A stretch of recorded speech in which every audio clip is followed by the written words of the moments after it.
mag-exercise po ako maya ng kaunti, mag-stretching para po mabanat yung mga ugat, yung mga natulog na ugat ay dailuin ulit ng dugo, na mag-circulate yung dugo. Tapos na ako mag-exercise sa harap ng bahay, pero dito kasi may araw, mas maganda rito mag-exercise, mag-stretching.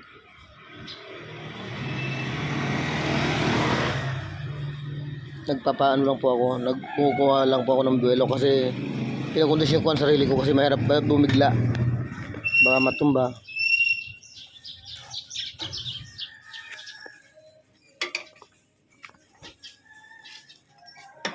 Kaya po samahan niyo po ako.